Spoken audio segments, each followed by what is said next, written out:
Buenos días, doctor Yohandi. si me permite compartir pantalla para empezar las clases.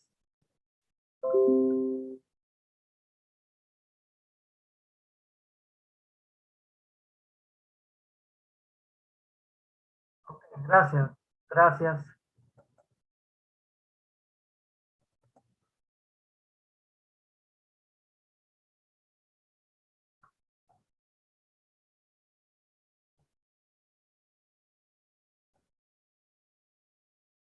Ok, buenas tardes, alumnos.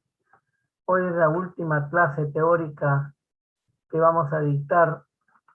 Soy el doctor José Fernández Hoyos y el doctor Guillermo Chávez Reyes de la sede hospitalaria del Hospital Santa Rosa. Hoy nos toca hablar sobre una de las patologías que se presentan con más frecuencia en cirugía pediátrica para el manejo de estos niños neonatos y lactantes. Pero la importancia que ha surgido en esta patología quirúrgica ha cambiado muchísimo en los últimos años debido al advenimiento y al abordaje de cirugía laparoscópica que ha cambiado totalmente estos tratamientos quirúrgicos. Y hay que decir de que los tratamientos quirúrgicos laparoscópicos que se realizan sigue la misma técnica que en la cirugía abierta. La única diferencia es que en la cirugía laparoscópica vamos a tener éxito mucho más temprano con disminución del dolor y de estos pequeños niños con una recuperación asombrosa. Entonces, viéndolo así, vamos a empezar a hablar de la primera patología, que es la atresia esofágica. Como ustedes saben bien, la atresia esofágica va a ser un defecto del esófago en el cual no puede unirse tanto el cabo proximal como el distal a partir de la séptima, octava, ¿no?, de semana de la formación de estos pequeños. Entonces, embriológicamente, los orígenes son a partir del mesodermo.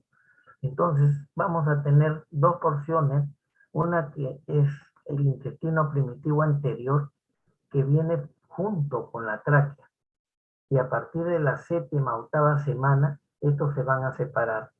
Por un lado va a ir la tráquea y por otro lado va a migrar el intestino primitivo anterior en busca del intestino primitivo medio, que viene desde el estómago en sentido proximal.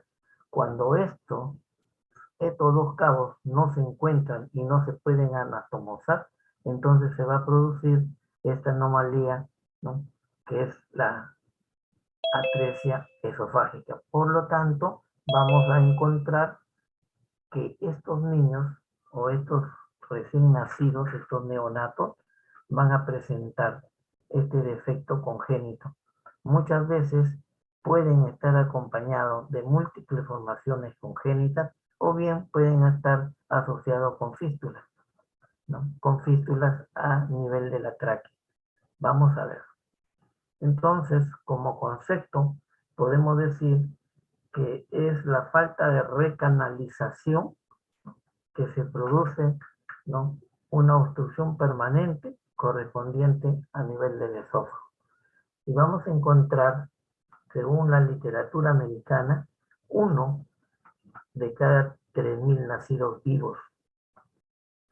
La incidencia, tenemos la información americana, que es la que vemos en todas las revistas, ya que a nivel de Perú casi no hay los reportes, ¿no? Entonces, 1 de cada 3.000, 3.500 nacidos vivos va a aparecer con esta malformación congénita de atresia esofágica.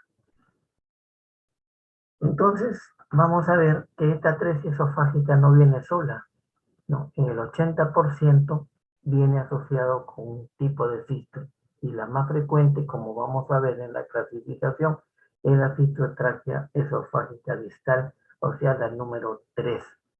Pero con el advenimiento de los tratamientos modernos que hay y los diagnósticos que se hacen muy temprano, entonces la tasa de supervivencia ha mejorado muchísimo desde el inicio de los años 2000, como se puede ver en este gráfico inferior, donde las muertes, ¿no?, de los recién nacidos por atresia esofágica, ¿no?, iban en ascenso, pero a partir del 2000 ha disminuido notablemente, y la sobrevida, que está en azul, ¿no?, fíjense cómo va los picos, llegando al año 2000 con un pico bastante alto. Y esto se debe al comportamiento temprano y el tratamiento quirúrgico en primera intención que se está realizando en estos neonatos. Pero, ¿cuáles son las causas? En realidad no tenemos una causa conocida, todas son totalmente desconocidas, no se sabe, pero sí tenemos que ver que el 50% de estos niños, ¿no?, vienen asociados a malformaciones congénitas. De ahí la importancia de, antes del tratamiento quirúrgico definitivo, tratar de ubicar estas malformaciones congénitas. Hay un síndrome que se le denomina con su sigla de Bacterel. Entonces, esto, Bacterel, significa que hay asociaciones, ¿no?, o malformaciones, por ejemplo, ¿no?, cardíacas, un 35%, de repente comunicaciones intraauriculares, intraventriculares, malformaciones gastrointestinales, un 24%, alteraciones esqueléticas, principalmente formaciones de hemivértebras, a nivel, y también tenemos malformaciones anorrectales, el famoso MAR, atresia renales, duplicación de riñón, riñón en herradura, atresia del radio. Pero aparte de eso, también tenemos otras malformaciones congénitas que quizás sean las más difíciles, que vienen asociados con defectos del iris, un iris totalmente abombado, que es el coloboma, cardiopatías, igual que el síndrome de Bacterel, atresia de las coanas, a nivel de fosa nasal, retardo mental, hipoplasia genital, y va a haber anormalidades del oído medio. Pero haciendo estudios, ¿no?, de la Central de Enfermedades de los Estados Unidos, ha informado como un factor de riesgo totalmente importante, que es la edad avanzada del padre. La edad avanzada del padre, ¿no?, aumenta las posibilidades de que tenga un bebé con atresia esofágica. También las mujeres que son sometidas a reproducción asistida tienen mayor riesgo de tener, ¿no?, atresia esofágica. Entonces se siguen haciendo los estudios para ver sobre todo la parte genética. Pues sí se ha demostrado, ¿no?, que dentro de la familia, aquellos que han tenido esta atresia esofágica tienen un alto porcentaje también de producir atresia. Dentro de los tipos de atresia esofágica, vamos a tener unas con fístulas y otras sin fístulas. Esta es una clasificación de Bocher, está modificada por LAB, donde lo dividen de 1 hasta 5. Entonces acá vamos a ver la tipo 1, que es atresia esofágica, ¿no?, con fístula traqueoesofágica superior e inferior. Acá entonces no va a haber fístula, pero lo que sí va a haber son los dos extremos ciegos, tanto proximal como distal. Y este aparece solamente un 7%. En cambio, en la atresia de tipo 2, que aparece en 1 o 2%, acá vamos a tener el cabo, ¿no es cierto?, proximal, que es totalmente ciego, pero con una fístula traqueoesofágica, ¿no es cierto?, en la parte inferior de este extremo ciego. Y la tipo 3, que es la más frecuente, 85-90% de los casos, ¿no?, se presentan. Entonces acá vamos a ver que la fístula traqueoesofágica es totalmente distal y es la más común. El extremo superior va a ser ciego y el extremo inferior está comunicado con la tráquea, ¿no?, con el esófago. Y la tipo 4, que es poco frecuente y aparece en 1 a 4% de los casos, acá el esófago está conectado con una fístula traqueosofágica proximal y distal, o sea que vamos a tener doble fístula, tanto superior como inferior, o proximal o distal, ¿no? Y cada extremo va a estar conectado pues, en forma separada, ¿no?, hacia la tráquea. Por suerte son las menos frecuentes. Y la número 5, que es el 1%, acá lo que vamos a ver es que un esófago está en condiciones totalmente normales, pero ¿no?, hay una fístula a nivel superior. ¿Y cuál es la clínica de estos pacientes neonatos recién nacidos? Muy rara vez se puede hacer el diagnóstico durante el embarazo, pero sí hay una sospecha, como vamos a ver más adelante, que es la presencia de polidranio. Se detecta mayormente después del nacimiento, al intentar, ¿no?, alimentar por primera vez, o cuando este niño se atraganta o vomita, o en el momento que el neonatólogo lo recibe el niño y trata de permeabilizar tanto la nariz, o sea, las vías aéreas, ¿no es cierto? O también trata de permeabilizar también el ano, colocando una pequeña sonda, y ve que esta no pasa. Si esta no pasa, definitivamente el neonatólogo sospecha que este niño tiene atresia esofágica. Y los otros síntomas es que este niño empieza a tener una cialorrea muy excesiva, ¿no?, como comúnmente se le dice el famoso babeo. Si se le da la leche materna, el niño no succiona bien y regurgita todo el alimento, o sea, toda la leche que ha sido succionada, o bien, o la fórmula que se le está administrando. Y por estas fístulas que tiene, tanto superiores como inferiores, va a haber paso, ¿no?, hacia los pulmones. Por lo tanto, vamos a tener que este niño puede tener tos, puede tener disnea, dificultad para respirar, inclusive para ver cianosis. Entonces, bien nace el niño y tengamos una imposibilidad de pasar una sonda nasogástrica hacia el estómago, o bien que tengan neumonitis aspirativas a repetición, posiblemente estamos clínicamente sospechando de que estamos frente a esta patología. El diagnóstico de atresia esofágica es clínico. Si la sonda nasogástrica no pasa, se enrolla en el saco superior, seguramente que ya estamos frente a esta patología. La salivación excesiva, junto con la tos, el atragantamiento, ¿no?, de la leche materna o la fórmula durante las primeras alimentaciones orales que se le da al niño. Otra de las posibilidades es que durante el embarazo, en sus controles prenatales, puede tener, ¿no?, polidramia, o sea, aumento del líquido amniótico dentro de la placenta. Esto fundamentalmente ocurre, ¿no?, con un diagnóstico posible de una atresia esofágica no asociada a una fístula traqueoesofágica. En un niño con atresia esofágica y fístula traqueoesofágica puede aparecer distensión gástrica aguda debido a que el aire entra en el esófago distal y el estómago con cada inspiración. El reflujo de este contenido, como hemos dicho anteriormente, va a atravesar la fístula y esto se va a derramar en tráquea, ¿no?, y va a ir a pulmones, produciendo que la tos, la disnea, la cianosis, inclusive puede llegar a tener un cuadro de shock.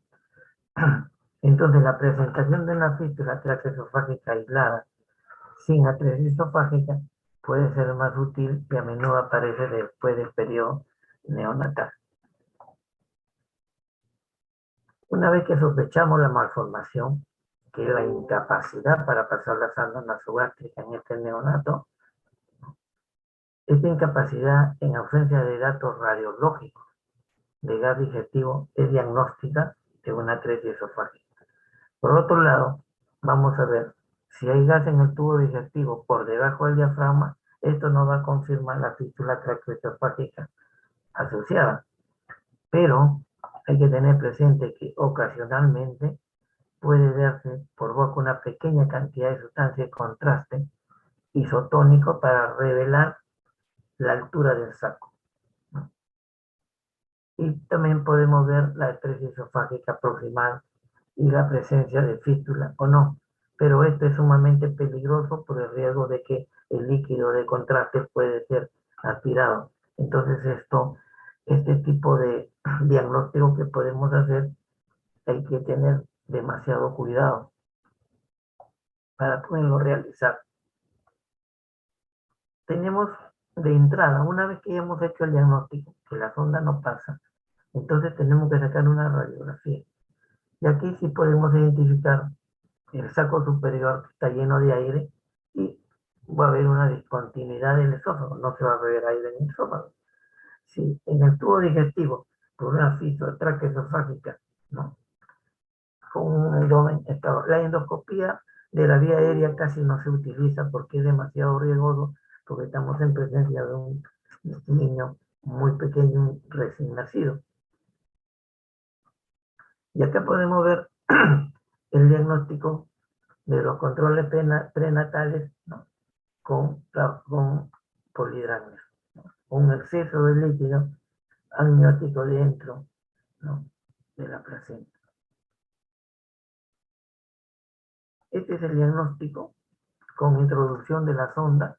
Vamos a ver que la sonda se queda enroscada en la parte superior del saco y no va a haber aire. No va a haber aire. Y en esta otra toma vemos que la sonda nasogástrica se queda. No hay aire abajo. Y acá tenemos una imagen radiológica, ¿no?, donde vamos a ver hacia la parte superior el saco ciego y un estómago totalmente dilatado. Totalmente dilatado, ¿no?, con bastante aire. Y el extremo superior del vaso ciego es con sustancia de contraste.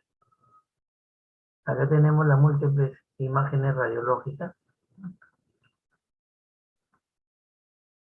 Tenemos el extremo superior ciego, la sonda nasogástrica que se enrolla y se vuelve hacia arriba, con sustancia de contraste para ver las fístulas, ¿no?, traqueoesofágica superior e inferior. Y nos vamos al tratamiento. Estas patologías en realidad son de muy cortos, o sea, en la literatura se escribe muy poco, ¿no? Por eso es un tema demasiado corto para cirugía pediátrica. Pero tenemos que tener en cuenta el tratamiento preoperatorio. El manejo inicial se debe enfocar hacia la evolución integral del niño, ¿no? Lo primero que debemos de hacer es, si no vamos a hacer el tratamiento, buscar malformaciones asociadas, radiografía de radio, ¿no?, ver cómo se encuentra la cavidad cardíaca, la cavidad renal, ¿no?, especialmente la parte de tipo pulmonar. Y por último, una vez que hemos hecho este tratamiento, en busca de este síndrome de Bactret, el tratamiento preoperatorio, nuestra reparación va a ser netamente de tipo quirúrgico, ¿no? Entonces tenemos varias formas de abordarlo. La esofagostomía intratorácica. Esta puede ser abierta, derecha, o bien puede ser por un acceso laparoscópico o toracoscópico. Entonces, ¿qué es lo que vamos a hacer en el preoperatorio? Primero debemos mantener una oxigenación adecuada de recién nacido. Debemos instalar una sonda nasogástrica para evitar que ese contenido gástrico, ¿no es cierto?, no siga, ¿no?, entrando, si tiene fístulas, hacia la tráquea.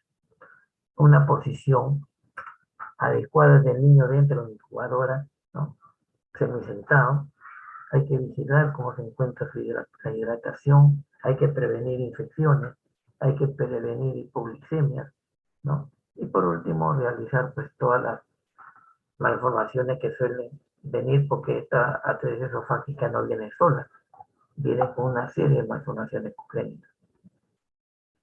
En algunos casos, mientras se prepara para la intervención quirúrgica definitiva, se puede realizar una gastrostomía para la alimentación del paciente o también para poder planear si los extremos están muy lejos.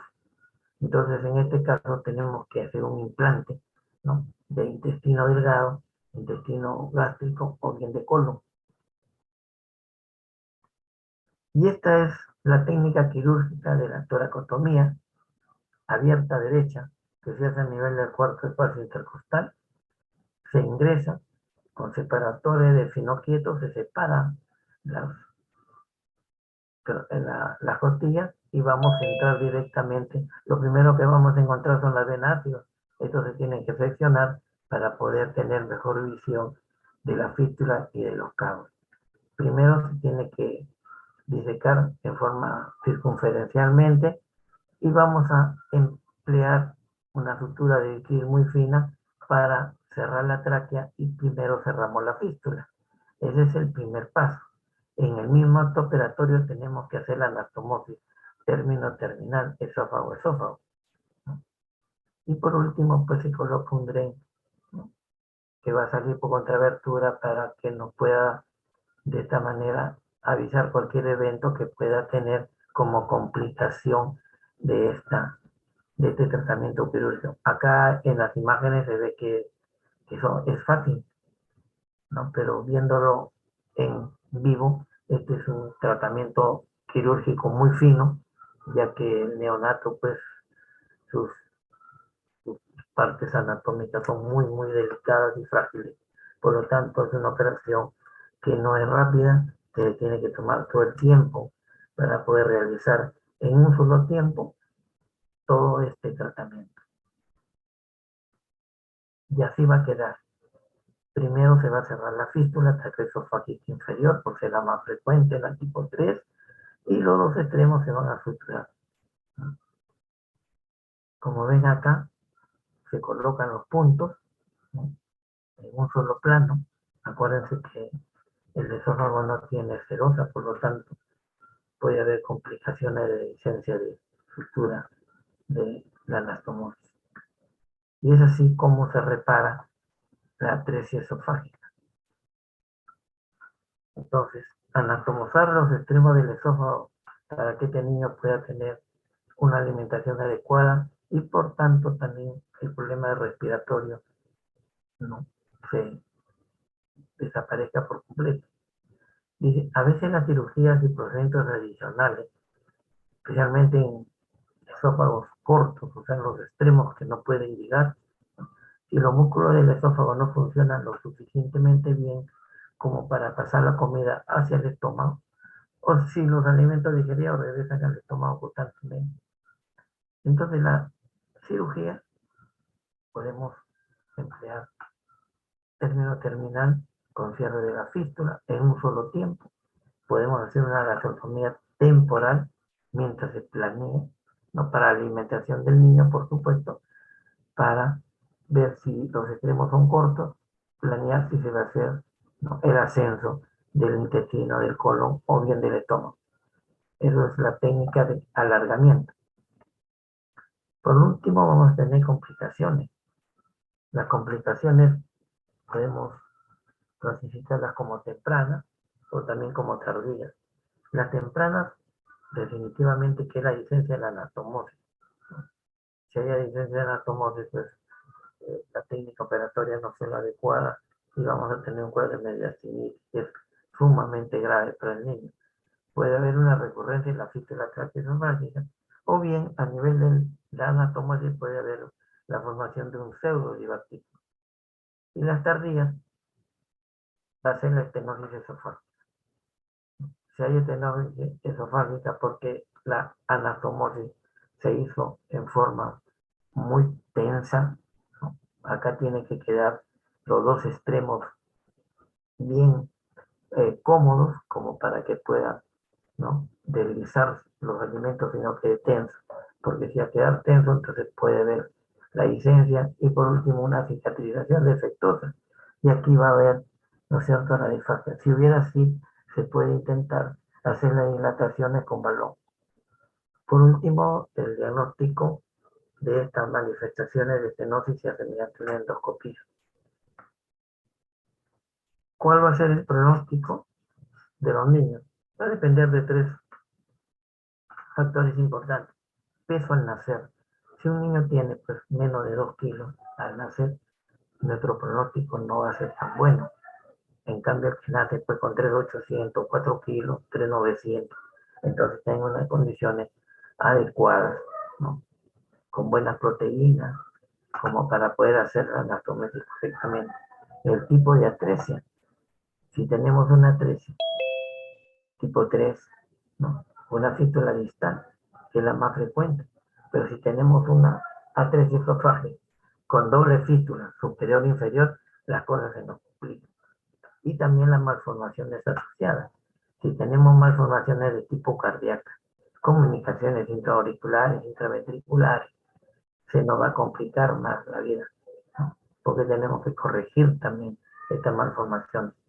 Si es a nivel renal, si es a nivel óseo, como las formaciones de mi vértebra, ¿no?, todas estas asociaciones o malformaciones asociadas, que es el síndrome de Bactret, ¿no?, nos van a complicar mucho para ver el pronóstico de estos niños.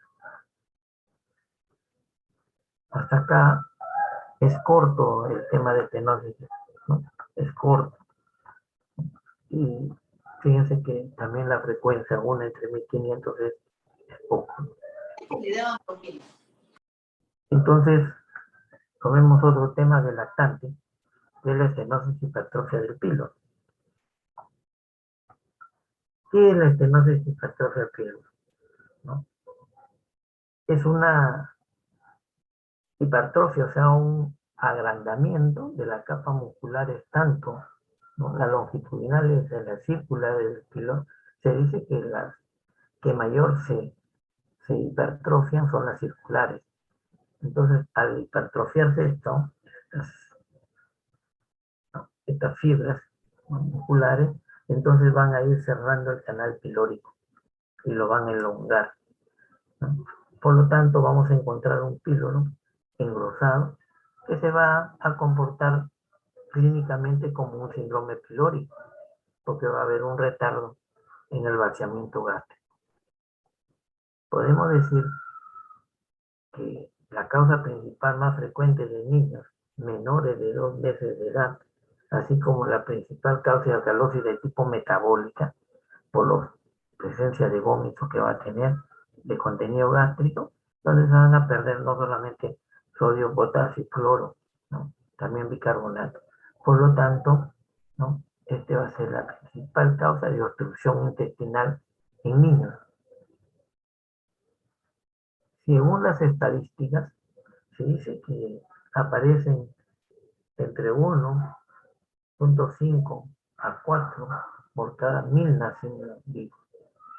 Vamos a ver que es más frecuente en la raza blanca que en la raza negra. La raza blanca tiene 2.4, una raza negra 0.7%.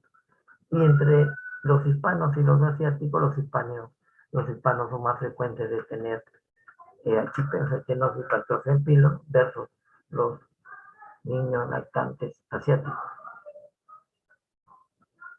Esta enfermedad suele ocurrir pues entre los 2 meses de edad hasta los 8 meses de edad con más frecuencia, ¿no?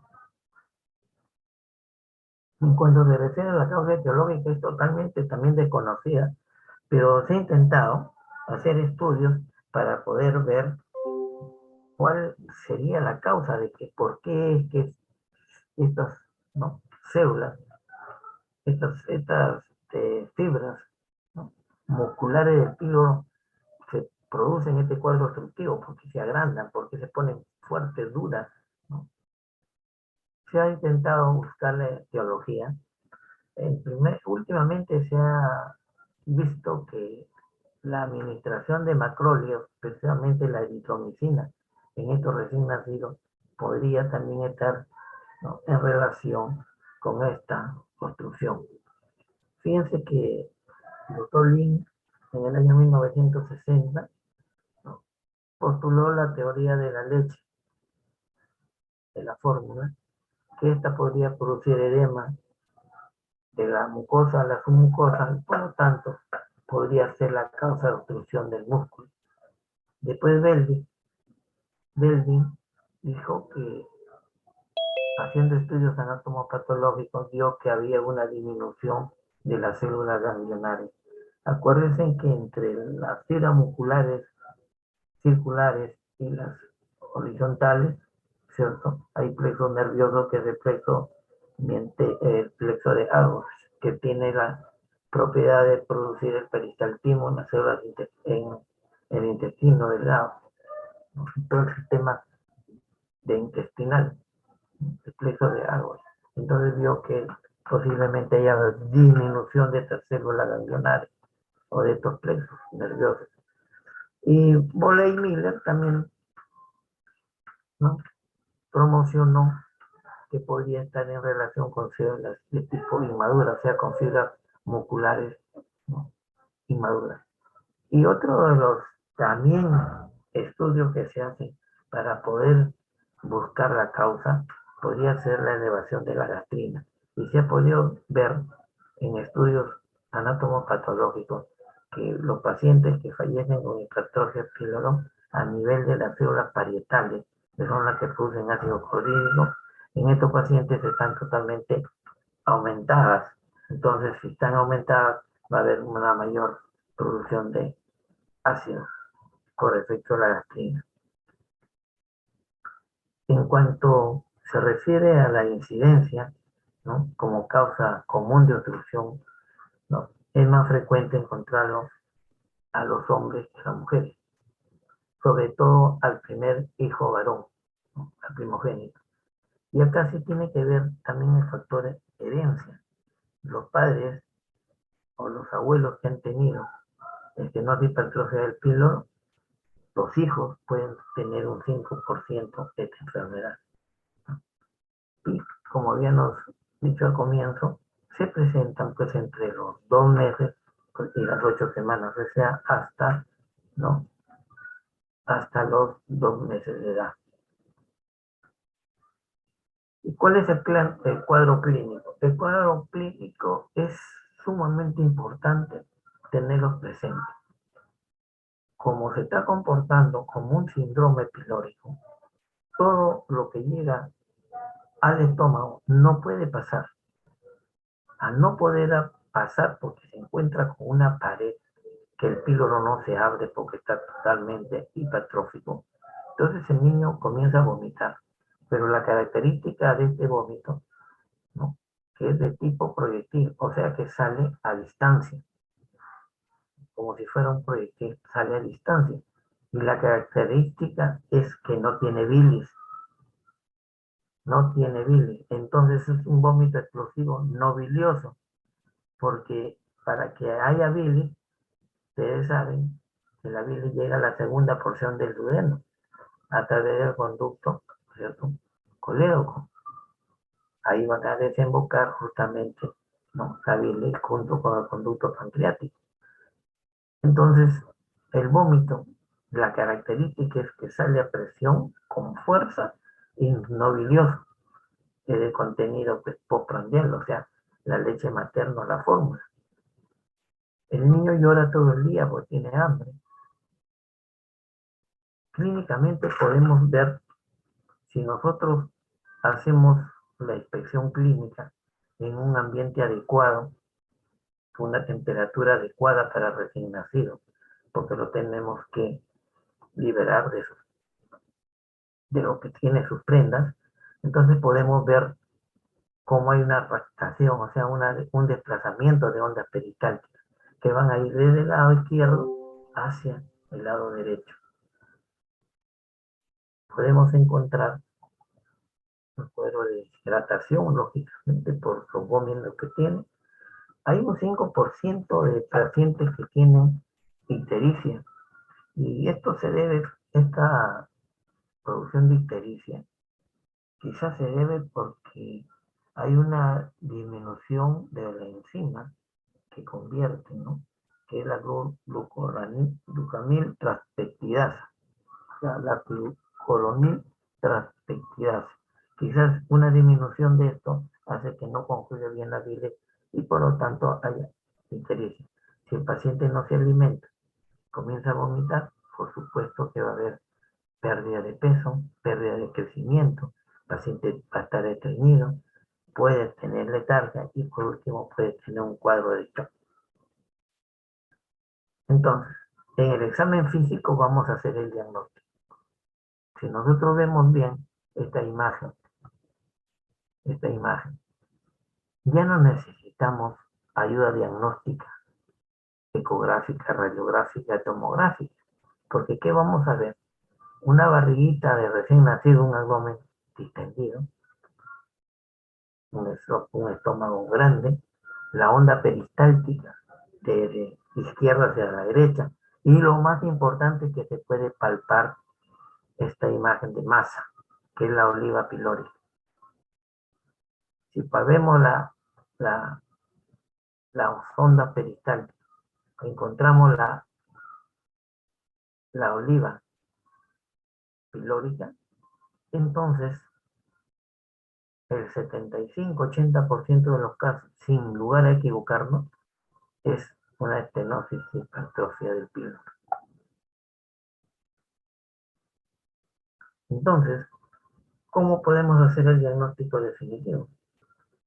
Un niño ansioso, que mucho llora de hambre, succiona constantemente. Observamos las ondas peristálticas. El niño se encuentra distendido, su abdomen bien balonado. Y por último, se palpa la oliva pilórica. Un engrosamiento duro a nivel del epigastrio. Podemos hacer pruebas diagnósticas como ayuda de laboratorio, ecográficas también. Entonces, en algunos pacientes con estenosis hipertrófica del píloro van a presentar alteraciones hidroelectrolíticas por vómito.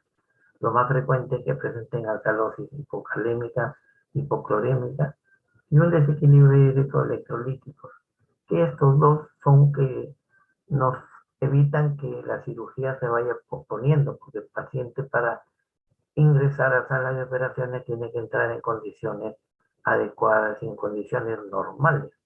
Entonces podemos pedir, ¿no?, o solicitar, ¿no?, por ejemplo, los análisis preoperatorios que ya conocemos, ¿no?, que ya conocemos. Entonces, dentro de los análisis que ya conocemos, tenemos nosotros, ¿no?, que pedir hemograma, ¿no?, tiempo colación, tiempo de sangría, grupo sanguíneo, orina, radio de pulmones también podemos pedir, ¿no?, una evaluación del pediatra. Y aparte debemos de pedir electrolitos en suero, tanto sodio, potasio y cloro, y análisis de gases en sangre para ver, ¿no es cierto?, el equilibrio ácido-base y cómo se encuentra el pH. En este caso lo que vamos a encontrar y lo que no demora el tratamiento quirúrgico es ponerlo en condiciones, porque estamos en presencia de una alcalosis de tipo metabólico. Y dentro de las imágenes, ¿qué vamos a encontrar? En caso de que tengamos dudas y no podamos palpar la oliva pilórica, entonces recurrimos a una radiografía de abdomen simple y fíjense lo que vamos a ver. Una imagen de un estómago totalmente dilatado, un mega estómago, con presencia de aire. Entonces ya no hay duda de que estamos en presencia de esta patología.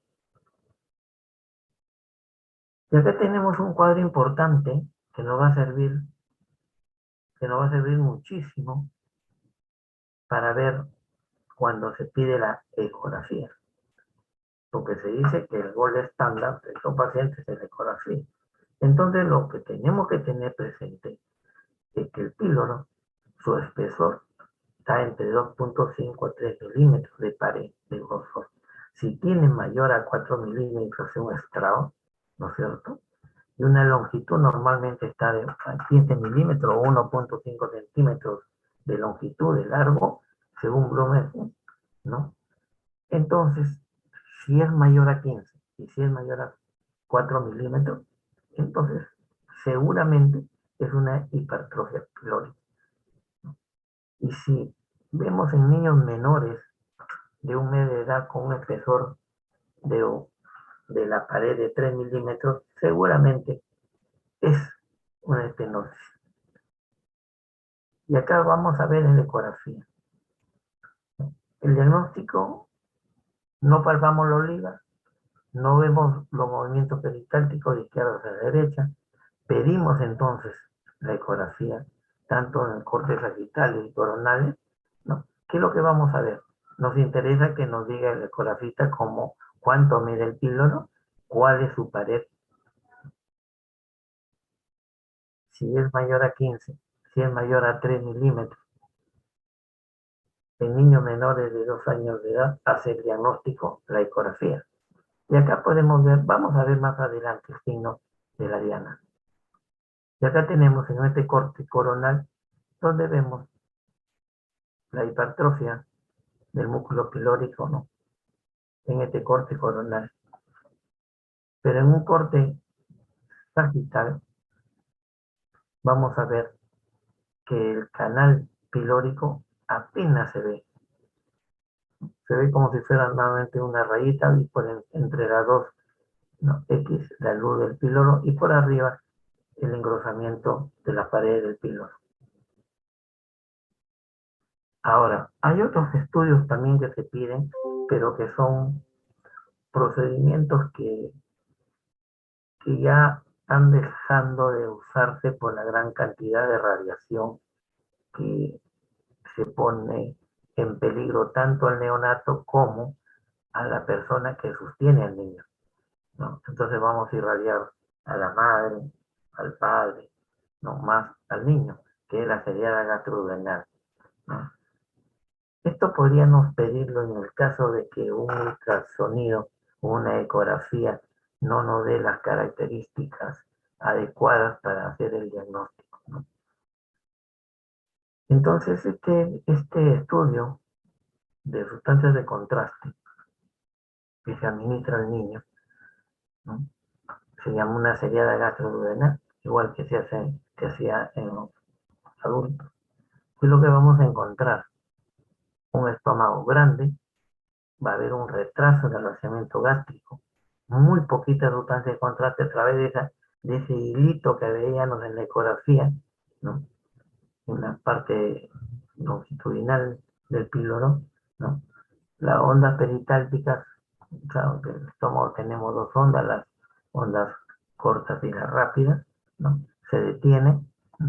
Un conducto pilórico alargado, podemos tener una serie de imágenes, ¿no? Tanto directas como indirectas, que la vamos a ver, el signo del doble riel, el signo de la cola de ratón, el signo del codo, el hombro. Hay una serie de signos indirectos que nos pueden marcar esta estenosis. Acá tenemos un megaesófago, perdón, un mega estómago muy grande, ¿no? Con sustancias de contraste, y pasa muy poquito, ¿no? Muy poquito. Todos estos son signos indirectos, pero totalmente indirectos, y se somete pues a mucha radiación. Y acá tenemos las tres características: la cola de ratón, de la manzana mordida y el signo de doble riel.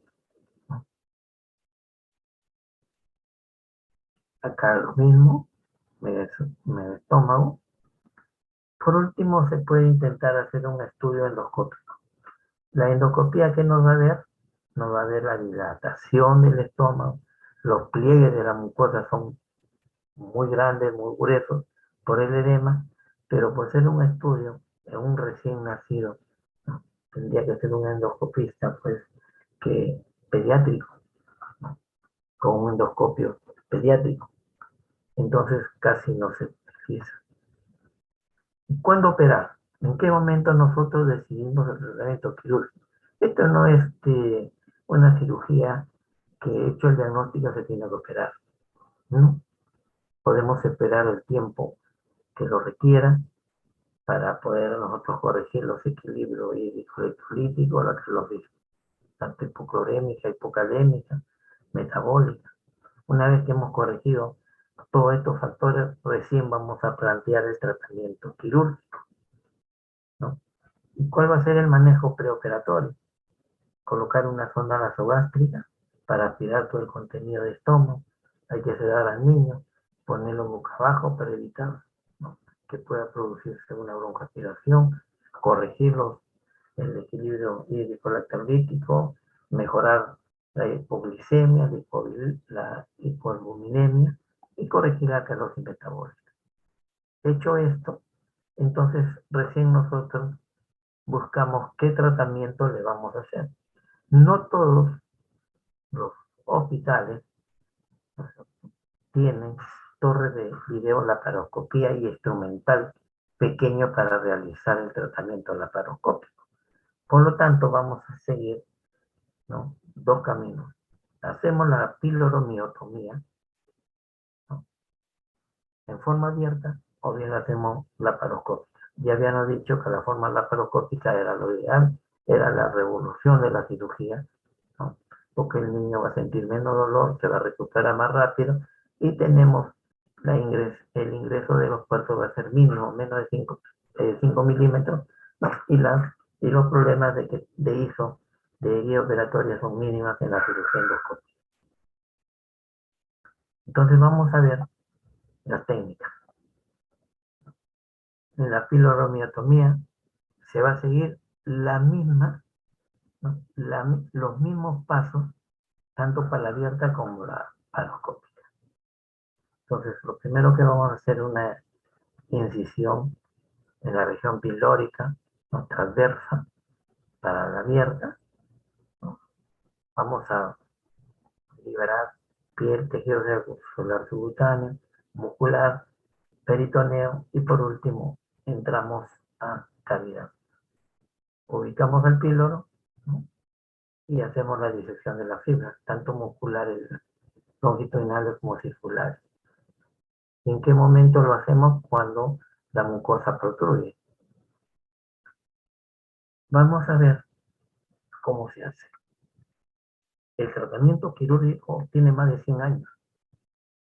Más de 100 años. Y el primero que lo hizo fue el doctor Fredet. Anteriormente ya lo habían intentado hacer muchos cirujanos como Biculis, por ejemplo, ¿no? Fredet hizo la liberación de todas las fibras, pero lo cerró al píloro en forma transversa como lo hacía Biculis. Y el fracaso, pues, no le fue bien. Pero después Ramsay fue el que dijo, no lo vamos a suturar al músculo, lo vamos a liberar hasta la mucosa, lo vamos a dejar abierto. Y esta es la técnica de más de 100 años que se utiliza, la técnica de Fred Ramsay o simplemente Ramsay.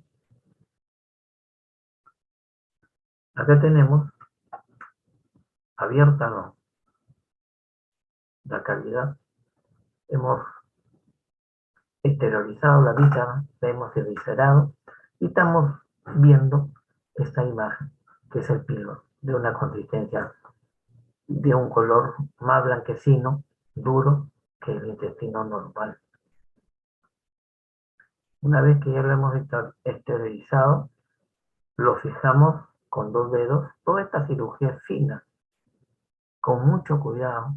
Empleamos electrobisturí a muy baja densidad, a muy baja intensidad, porque tú utilizas la corriente eléctrica. Entonces acá tenemos que ponerle, pues, muy bajo amperaje para poder hacer la sección, ¿no?, o el corte en la serosa. Una vez abierto, existe por vía abierta una pinza especial para el manejo de hipertrofia del píloro, que es la pinza de Benson, que es una pinza traumática que se coloca sus 2 mandíbulas, ¿no es cierto?, en la incisión de la mucosa, perdón, de la serosa, y buscamos las fibras del músculo y las separamos. Con esta pinza se separan las fibras hasta que aparezca la mucosa. Entonces, acá viene. El último paso es de que aparezca la mucosa. Una vez que apareció la mucosa, ahí se para la operación y se terminó. Pero puede haber situaciones de que esta serosa se lesione o se corte accidentalmente o algún movimiento brusco, se perforó. Si se llega a perforar, lo único que tenemos que hacer es colocarle puntos de sutura, ¿no?, para cerrarla. Y ahí se termina el tratamiento quirúrgico. Por supuesto que tenemos que revisar hemostasia. Pero también tenemos la cirugía laparoscópica, que es la que se hace. Es la menos traumática, la que mejor nos ubica, y utilizamos pinzas sumamente delgadas. Existe actualmente una pinza, como vamos a ver más adelante, la pinza mixta, ¿no?, que es para separar las fibras, parecida a la pinza de Benson. Entonces, miren, hacia este lado izquierdo de la pantalla, ¿no?, acá se está realizando una pinza intestinal que abre solamente 3 milímetros. En cambio, la pinza de Mixter abre hasta 2 centímetros y medio, hasta 3. Entonces, se ha dejado de utilizar esta pinza, ¿no?, que era la Maryland, porque sus mandíbulas abren hasta 1 centímetro. Entonces era muy traumático empezar, ¿no?, en varios pasos y liberando la fibra. En cambio, la Mixter, por ser sus mandíbulas que abren más de 2 centímetros hasta 3 centímetros, lo hacemos en un solo paso.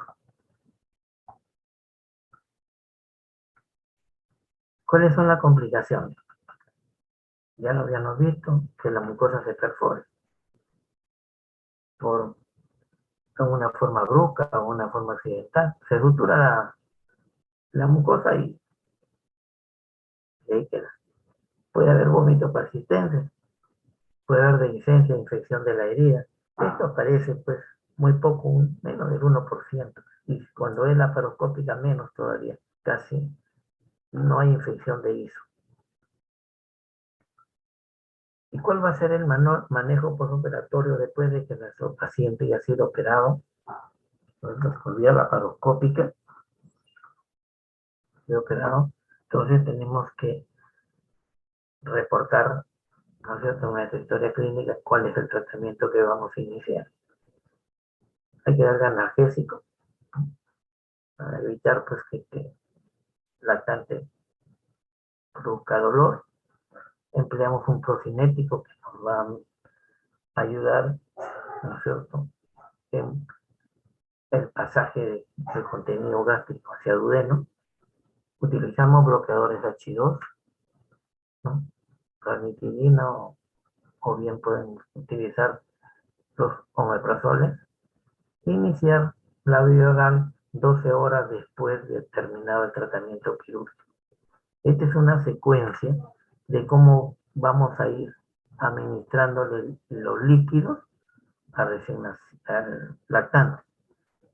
Vamos a dar una primera toma para 12 horas, 30 mililitros por vía oral. Después continuamos 3 horas después, 60 mililitros. A las 6 horas empezamos con la leche materna o bien con la fórmula. ¿Cuánto le vamos a dar? 90 mililitros. O sea, cada vez vamos a ir aumentando. A las 9 horas ya le damos 120. A las 12 horas le damos, ¿no es cierto?, de entre 90 a 120 mililitros. Y pasadas las 15 horas ya le damos líquido a demanda. Y el paciente mayormente se queda 1 o 2 días en hospitalización y sale de alta. Pero también podemos confundir la hipertrofia pilórica del píloro. Yo creo que no. Si hemos dicho que vemos la onda peristáltica, palpamos la oliva y vemos los vómitos, yo creo que no no hay lugar a equivocarnos, pero sí tenemos que tener en cuenta que hay otras patologías que también pueden simular el mismo, ¿no? Los mismos síntomas. Por ejemplo, una mala técnica alimentaria también nos produce vómitos, pero la característica es que no son explosivos. Puede tener reflujo gastroesofágico, un espasmo pilórico, una atonía gástrica, la atresia duodenal, un adenoma pancreático, más rotación intestinal, una gastroenteritis eosinofílica, una gastroenteritis, el síndrome de estancia,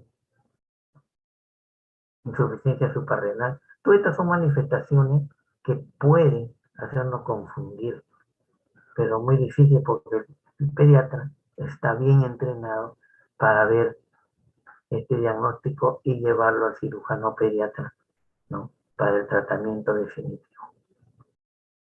Entonces, en conclusiones, ¿qué es lo que podemos ver? ¿En qué podemos concluir? ¿Qué es la causa más obstrucción más frecuente en los niños menores de 2 años de edad? Su vómito es característico, es en proyectil. Se puede palpar la oliva pilórica, que hace el diagnóstico.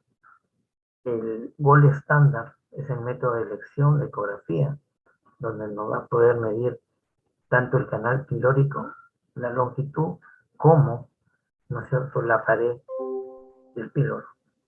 Corregir los equilibrios hídricos electrolíticos y por último, el tratamiento es totalmente quirúrgico. En algunos libros, revistas van a encontrar de que hay un tratamiento conservador con dilataciones de balón, pero esto no se va a conseguir. Al final, siempre va a ir a tratamiento quirúrgico.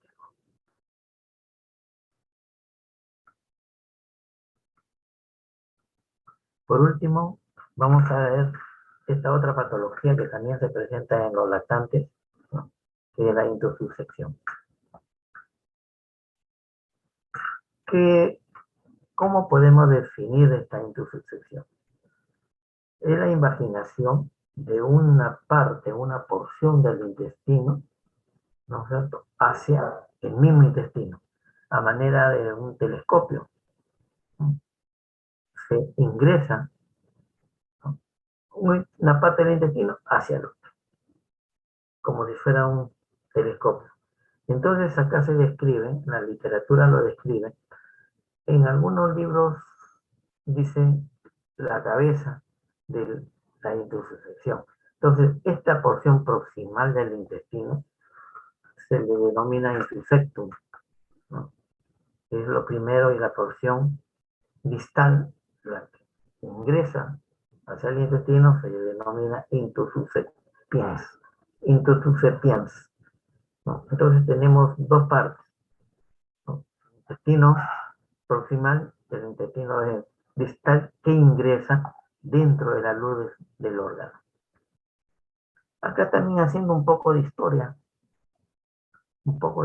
cómo es que ha ido evolucionando esta patología de los niños ya mayor de 2 años, ya más grandes, lactantes, ¿no?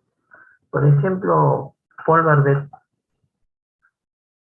de Ámsterdam en 1774 fue el primero en describir los síntomas.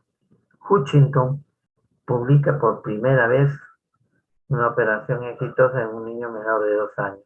Kirkus ideó, ¿no?, o describió su técnica, que podría ser desinvaginar, o sea, sacar esa parte de intestino que se ha introducido dentro del mismo con reducción hidrostática. Y Ravitch descubrió la reducción a través del enema. O sea, fíjense que acá tenemos dos tratamientos que no son quirúrgicos, la hidrostática, ¿no? Y por último, también tenemos la reducción a través de aire, también mismática. En cuanto se refiere a las causas, ¿no?, puede ocurrir en cualquier edad de la vida, es verdad, pero la frecuencia está en los niños menores de 2 años, también en las personas adultas, podemos tener un cuadro de obstrucción intestinal por intususección, pero es mucho más rara, ¿no? Entonces vamos a ver que en estos niños lactantes vamos a encontrarlo entre los 5 y los 9 meses de edad hasta los 2 años.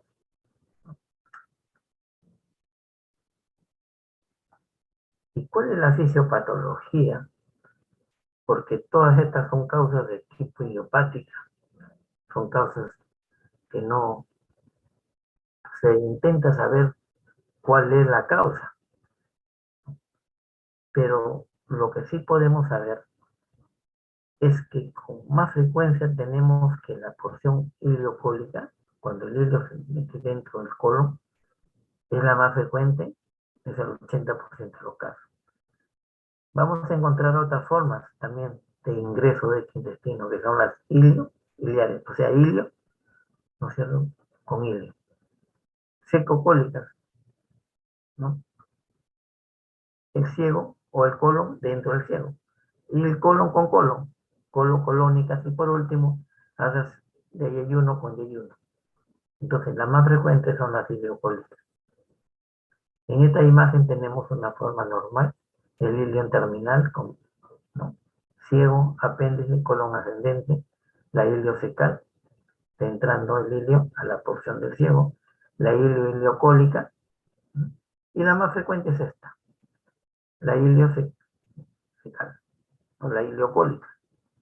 El intestino, el hilo ingresa dentro del colon ascendente. Pero en la intususección primaria, que es de tipo idiopática, hay un mecanismo, una posible lesión que podemos identificarla, que nos va a servir como punto de guía, como la cabeza que había dicho al comienzo de la intususección o el intersectum, ¿no? Esto va a ser de que una vez que este punto de guía se introduce dentro de la luz, lo va a jalar al intestino. Y no solamente a él, sino que también va, no, al meso o al epiplo, dentro de la cavidad. Y este movimiento lo hace, ¿no es cierto?, por la forma como se desplaza el intestino con sus movimientos peristálticos. Entonces hay una serie de lesiones que podrían o que están involucradas en la intususección. El divertículo de Meckel quizás sea el más frecuente. Ya usted sabe que el divertículo de Meckel es un divertículo que se encuentra en el ilion terminal a 60 centímetros de la válvula fecal en el borde antimesentérico, ¿no? No es frecuente, es un porcentaje muy bajo que esté presente el divertículo de Meckel. El apéndice fecal, los pólipos, los lipomas, ¿no?, tumores carcinoides, las hemorragias secundarias a la púrpura de Schölling, de Johnny Schölling, el linfoma no Hodgkin, cuerpos extraños, ¿no?, una duplicación intestinal. Hay una serie, ¿no?, de factores por el cual puede el intestino ingresar. Pero acá tenemos una que quizás sea la más frecuente, la intususección primaria idiopática que se observa en estos niños. Se ha visto que en procesos inflamatorios de vías respiratorias superiores, como por ejemplo la gripe, que es producida por rotavirus, ¿no?, adenovirus, el virus de la gripe, ¿no?, el hemófilos. Todos estos virus, ¿qué es lo que van a hacer?, ¿no? O también puede ser una gastroenteritis, justo después de que te produzca. Todos estos virus, lo que van a hacer, van a ir directamente al tejido linfóide. Y lo que va a producir va a ser una hipertrofia de las placas de Peyer que se encuentran dentro del intestino delgado. Esta hipertrofia va a protruir la luz del intestino y a partir de esta es que empieza, ¿no es cierto?, a invaginarse el intestino. Esto explica en casi todos los sujetos examinados durante el tratamiento quirúrgico el hallazgo de hipertrofia de tejido linfoide en la pared, ¿no? Entonces, ¿qué es lo que va a pasar? A medida que el intestino es atraído por la parte distal con el mesenterio o bien con el pito, ¿qué es lo que puede suceder? Puede suceder que en forma normal no ingrese y se vuelva a salir. O puede ser que siga ingresando y acá vamos a tener un problema. A medida que ingresa, cuanto más intestino ingrese al otro intestino, puede haberse alterada el flujo. Primero va a haber una alteración del flujo venoso, va a haber edema de la pared. Puede haber resolución espontánea, quizás, no sabemos. La anatomía, el cuerpo, la fisiología a veces nos narra cosas, ¿no?, importantísimos que a veces no tienen cómo explicar. Puede ser que en forma espontánea pues se resuelva. Pero si no tiene lugar esta resolución espontánea, se va a ver comprometido, ¿no es cierto?, la circulación arterial. Por lo tanto, ya vamos a tener dentro del intestino que está ingresando al mismo intestino, al telescopio, como telescopio, vamos a ver, primero, vamos a tener una isquemia de la pared, una necrosis de la pared y por último a ver perforación, peritonitis y sepsis. Entonces, todo este problema suele ocurrir, ¿cierto?, en el transcurso del tiempo, no es inmediato. Entonces, lo importante acá es poder reconocer o hacer el tratamiento adecuado y hacer el diagnóstico en el momento oportuno para no llegar que este intestino se llegue a perforar. Otra de las patologías que también se ha estudiado es la fibrosis quística.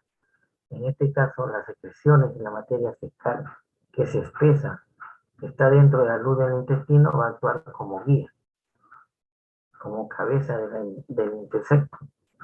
Entonces, esto en forma repetida, ¿no?, va a producir la intussuscepción. Pero esto lo podemos ver en niños ya no tan en lactantes, sino en niños mucho más grandes, en niños en edad escolar, niños escolares, ¿sí?, de 9 a 12 años de edad.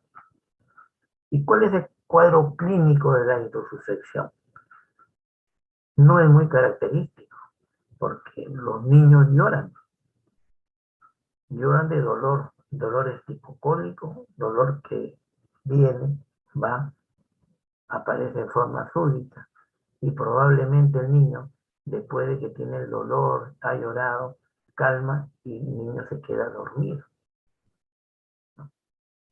El niño con el dolor puede tener hiperextensión, contorsiones, puede tener inclusive suspensión de la respiración, puede haber apnea, puede haber vómitos. Entonces el niño con todos estos síntomas se queda dormido. Muchas veces la mamá no presta atención, ¿no?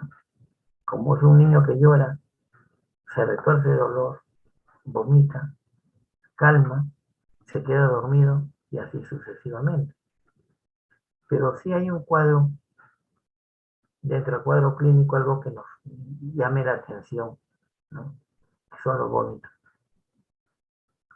¿no? Primero va a haber un vómito alimentario, ¿no?, vómito no digerido, ¿no?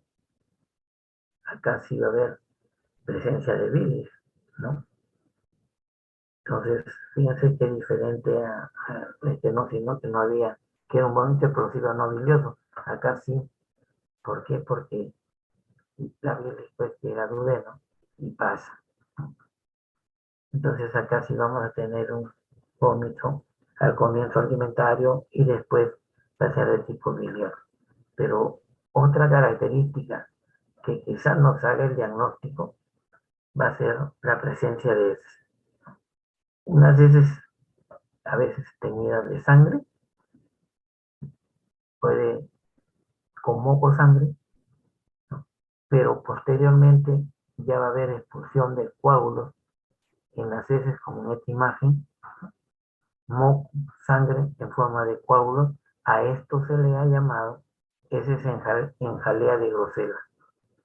Esto quizás sea un factor clínico importantísimo para hacer un diagnóstico de intoxicación. Entonces, ¿qué vamos a encontrar en un examen físico? Puede haber dolor en cuadrante inferior derecho, se puede escuchar ruidos hidroaéreos aumentados, ¿no? En los intervalos de estos dolores tipo cólico, podemos, no en todo, ¿no?, tener un signo importante, que es se palpa una masa en forma de salchicha en el hipocondrio derecho y un vacío en fosa ilíaca derecha. Este es el signo, ¿no?, de Dance. Pero se tiene que palpar esta salchicha cuando el niño está en calma. ¿Podemos hacer un tacto rectal en un niño? Bueno, está dentro de los diagnósticos para ver cómo sale nuestro dedo. Si sale con moco, con sangre, podemos tener la sospecha de la intoxicación.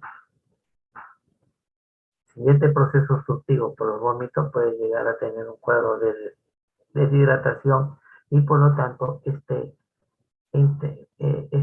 telescopaje, ¿no es cierto?, puede haber una proliferación bacteriana por traslocación. Aquí ya puede haber, sin lugar a dudas, sangre.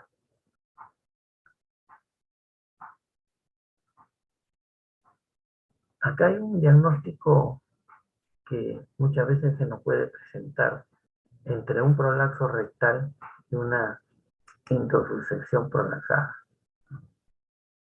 En el prolapso rectal no causa molestia, sale y lo podemos reducir.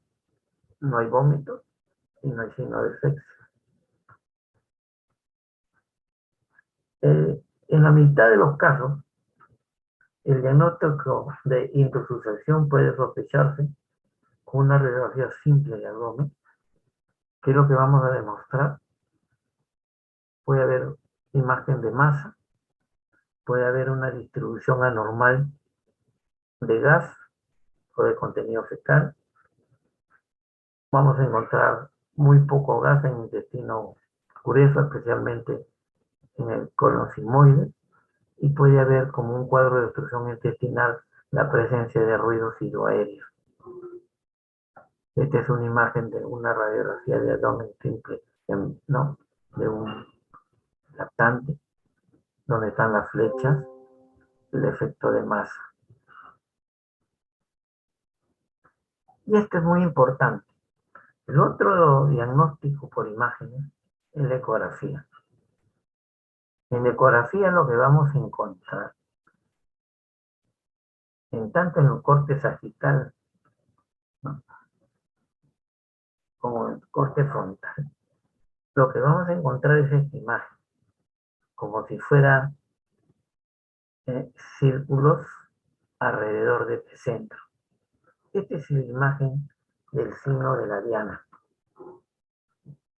Si ustedes han visto esas imágenes que se ven cuando uno hace tiro, ¿no?, que le llaman el bull, se ve una imagen central y círculos alrededor, ¿no? Esa es la imagen de la diana. ¿Y qué viene a hacer esto? Estos círculos concéntricos viene a ser que el intestino está arrollado dentro del mismo intestino. Esto es casi característico, sin lugar a equivocarnos, de que estamos en presencia de intoxicación. Pero también podemos pedir, acá tenemos la otra imagen, es la imagen de la diana, ¿no?, que no está muy claro como en la imagen anterior.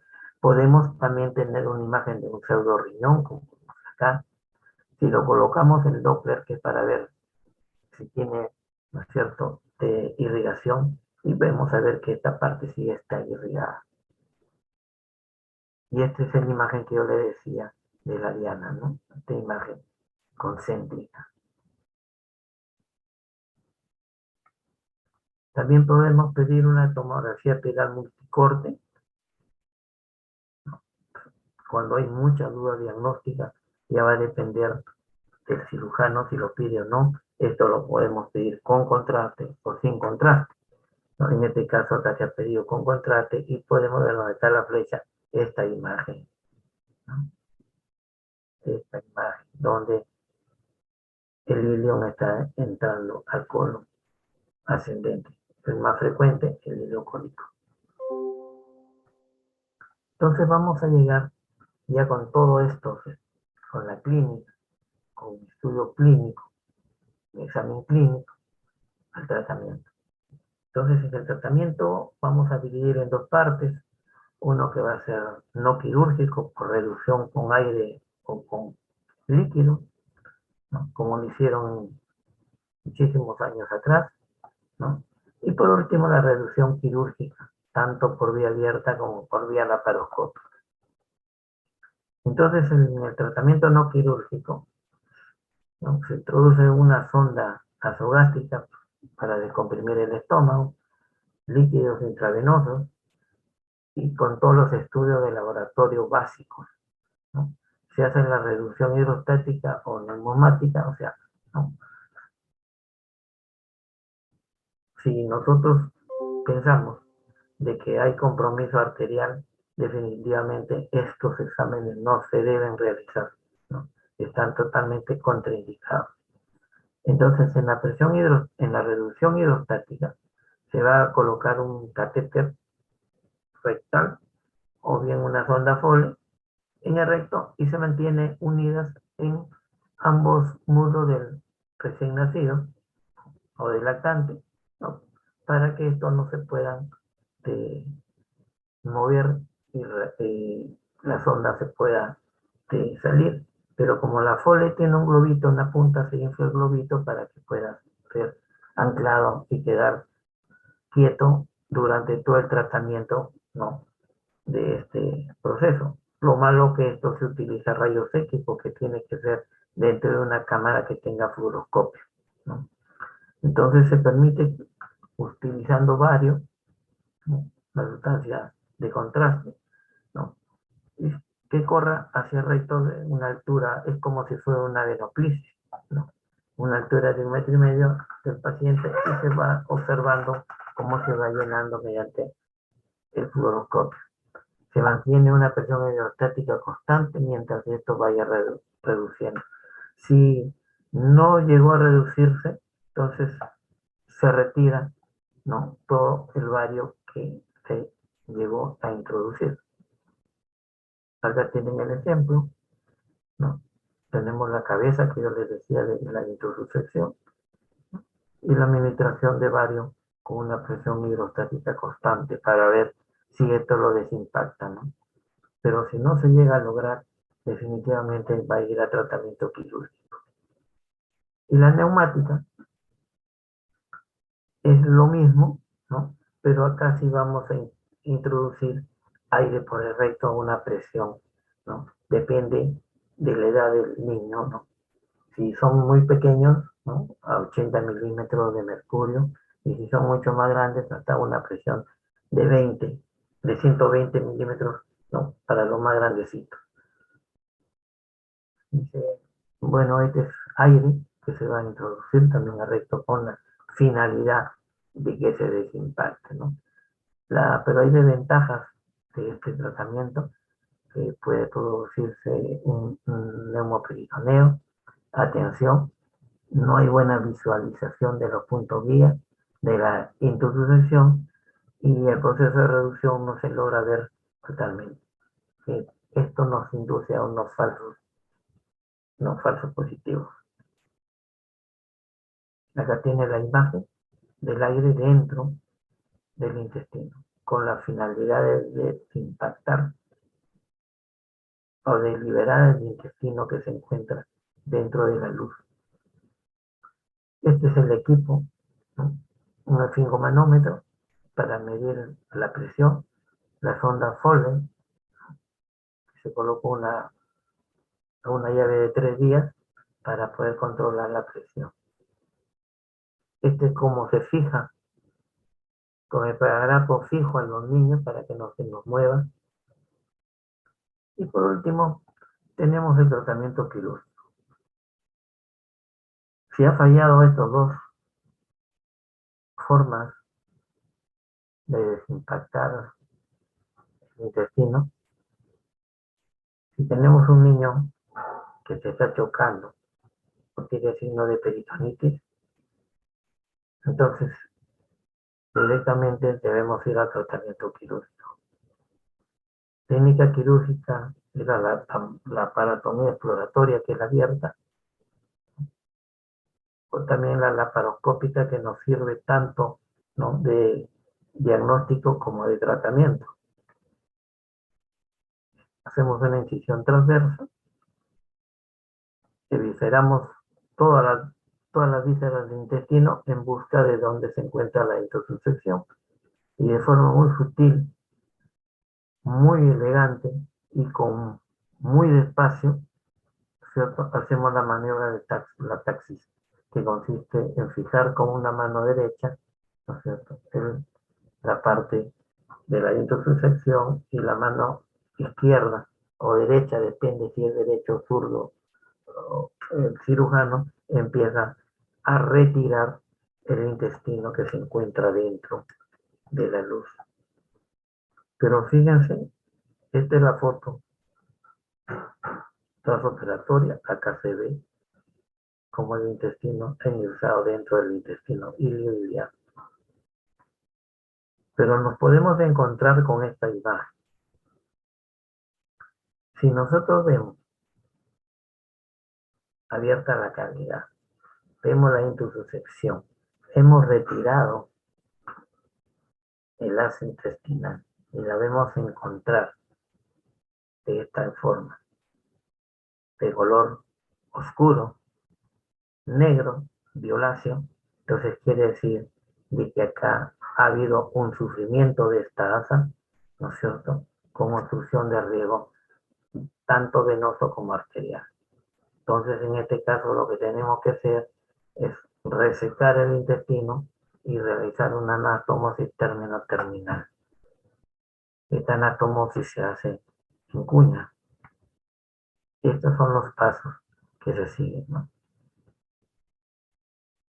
Se reseca en forma de cuña y por último se sutura la pared del intestino con puntos de Conner y puntos de Lemberg. Conner adentro, Lemberg afuera, que son los invaginantes. Y de esta manera se concluye el tratamiento quirúrgico con anastomosis término-terminal en una complicación de la intussuscepción. Esto se hace también por vía laparoscópica, ¿no? Entonces, el abordaje laparoscópico, como le dije al inicio, ha cambiado el mundo quirúrgico. Se hace cirugía laparoscópica para todos los órganos. No hay órgano que no pueda ser visto con el laparoscópico. Muchas veces introducir el laparoscópico nos libera de un tratamiento quirúrgico abierto que puede ser negativo, o como le llamamos una laparotomía en blanco. Por lo tanto, este abordaje con cirugía laparoscópica es una buena opción, tanto diagnóstica como terapéutica. En este caso, de la intussuscepción, para la reducción se utiliza 3 trocas. Siempre el ombligo ventral, la óptica, donde se encuentra la cámara. Entonces, la reducción laparoscópicamente de la intussuscepción, si hubiera necrosis, perforación, igualmente se va a resecar y se va a realizar la anastomosis término-terminal, ¿no es cierto?, por vía laparoscópica. Y acá tenemos un pequeño videíto un pequeño videito que no dura mucho para ver cómo ingresan y cómo se va a ir liberando el intestino. Acá ven cómo lo va retirando con las pinzas. Estas pinzas son unas pinzas especiales traumáticas que son forceps de Grasping, que son totalmente atraumáticas para no lesionar la serosa del intestino. En cambio, la gran persona en sus mandíbulas tiene dientes, esta no, solamente son de, ¿cómo le puedo decir? Líneas, ¿no? Horizontales. Fíjense como si fueran su mano derecha e izquierda, va a ir retirando el intestino que se encuentra dentro del mismo. Si en este momento retira y encuentra isquemia, necrosis, directamente tendría que ser, ¿no es cierto?, la enterectomía, sacas en forma de cuña el segmento intestinal y realiza la anastomosis borbial laparoscópico término a terminar con sutura automática circular. Con esto he querido concluir. Espero que me hayan entendido. Cirugía pediátrica es una especialidad muy fina, ¿no? Con mucho cuidado, porque es manejo de recién nacidos, niños lactantes. Actualmente la cirugía pediátrica podemos operar niños hasta los 17 años, antes que cumplan los 18 años. Muchas gracias. Espero que hayan entendido. Si tienen alguna pregunta, la pueden realizar. Y si no, desearles suerte en su examen final del día sábado.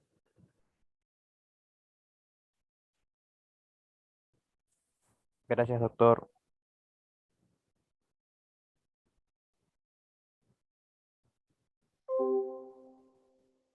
Parece que no hay preguntas o todos se fueron a almorzar.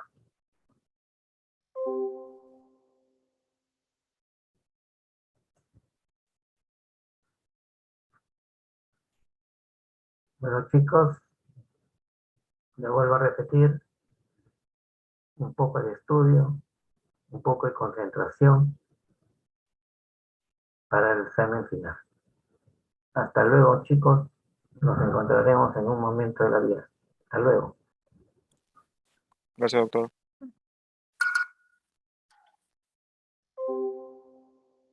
Muchas gracias, doctor.